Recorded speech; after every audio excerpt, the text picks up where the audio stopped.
Okay, so I wanted to make this video not only because it was the way that I memorized all of my vocab when I was in Spanish, but because I feel like this can really be used to learn anything that you're trying to memorize, and it's way better than like using flashcards or whatever. And it's something I call the bridging technique. I'm sure I'm not the only one that has ever thought of this or come up with this, but this is how I make it work. So, as a precursor, ditch all of the inaccurate pronunciation. The thing is that if you are learning Spanish as a second language, or any second language for that matter, committing to the pronunciation is going to help you in the long run. And it's just going to help you memorize the words better. Like, for example, this is very specific as an English speaker learning Spanish as a second language, but everyone sees this word leer and says leer. As an English speaker, and that's simply just not the correct pronunciation. So if you're memorizing leer as to read, it's going to take you a lot longer to memorize it, because whenever you hear a Spanish speaker say the word leer, it's not the same as leer, so your brain is having a hard time figuring out that those are the same word. So before you know the meaning of a word, your brain is still going to try to make sense of it just because it's seeing it or hearing it for the first time. Whenever you see or hear a new word, focus on the assumptions that you have and remember them. Whatever you think of first whenever you see or hear a new word, just grab onto it and just judge the heck out of that word. Pull whatever meaning you think you can out of it, even if you're sure that it's wrong, even if it's crazy, even if it's stupid. Like for me, the first time I saw the word manejar, and I was like, I don't know what that means. Before I looked it up, before I asked my teacher, I really just saw the words man and jar in that word. Man, jar, manejar.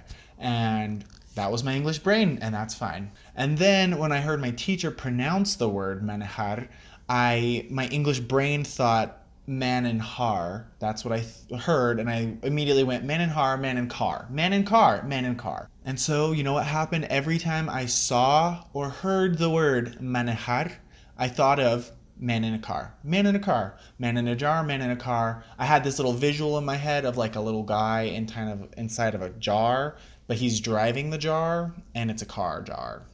Yeah.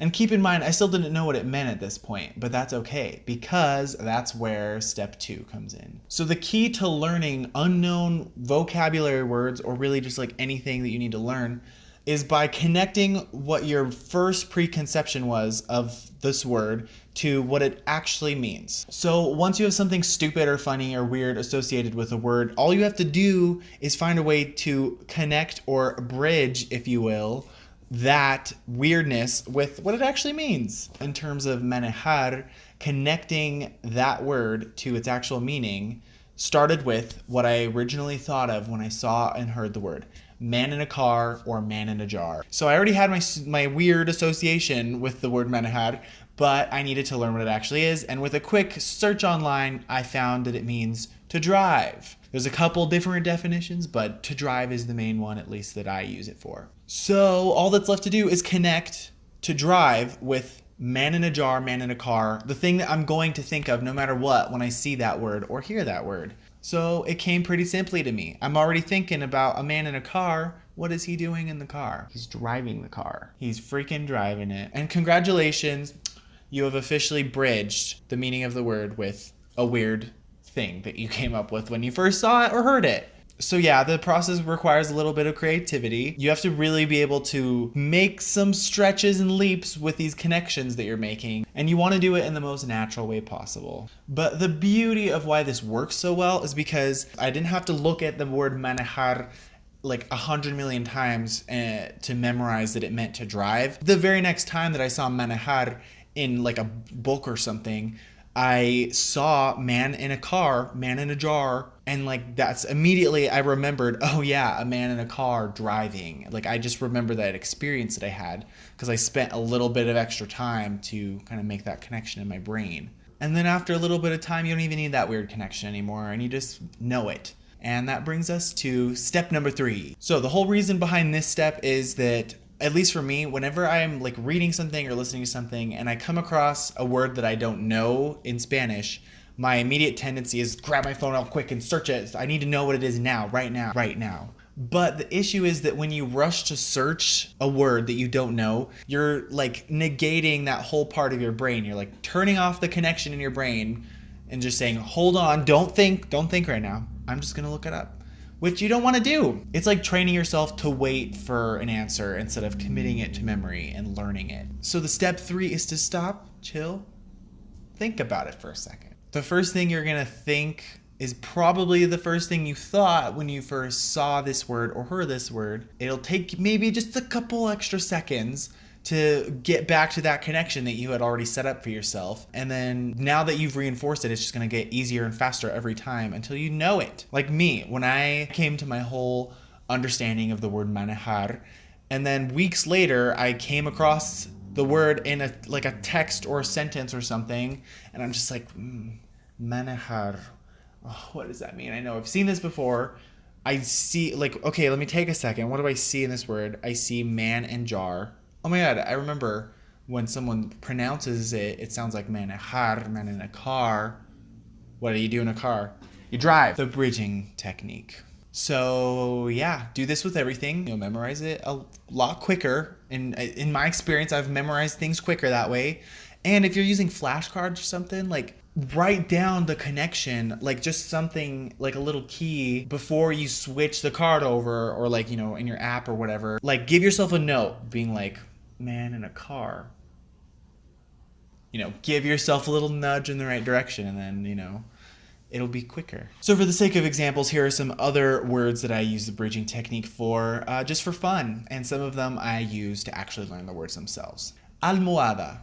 I'm like, well, what does that mean? Whenever I hear that word, that was the first time I heard it. It sounds like Elmo to me. Almohada, Elmo. So I'm always going to hear Elmo whenever I hear almohada. What does it actually mean? Almohada means pillow. So I'm going to think about how Elmo is soft, like a pillow.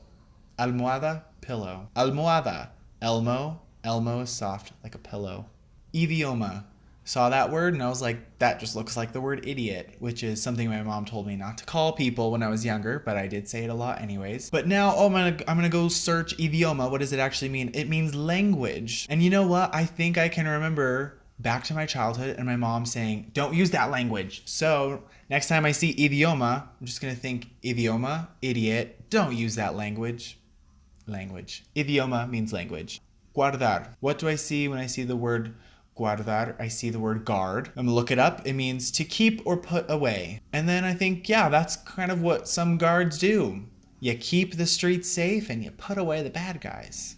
Corazon. I remember watching this show called The Legend of Korra, and I saw Corazon and I heard Korra and I was like, oh, Korra. I love that show so much. The Legend of Korra and the Avatar The Last Airbender, those shows have my heart, and Corazon means heart. Those shows have my heart. Korra has my heart. Dedos. Obviously, I saw dedos and I thought of dead, those deados, zombies or something. But I learned that dedo is an extremity, a finger or a toe.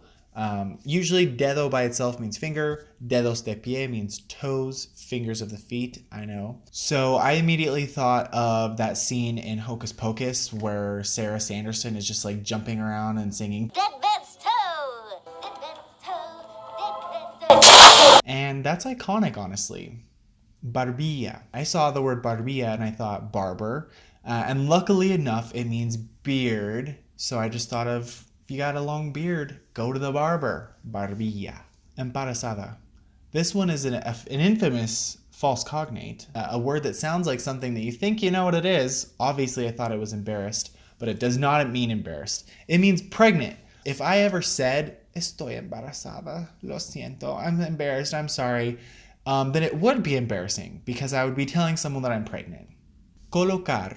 I grew up in Colorado, so I see colo and car, so I'm like, Colorado car, obviously, and I learned that it means to hang. It's kind of dark, but I saw a news thing on the TV once where a car had flipped. It was a high-speed crash, and the car was in a tree, and it was hanging in a tree.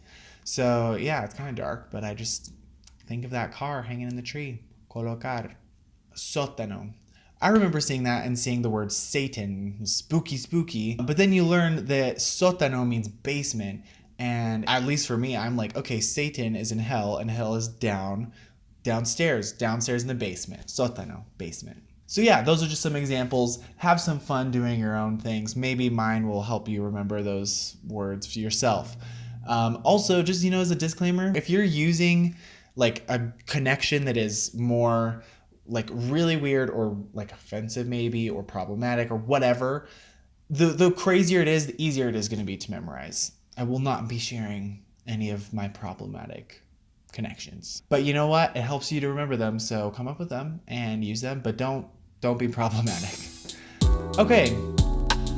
Peace out.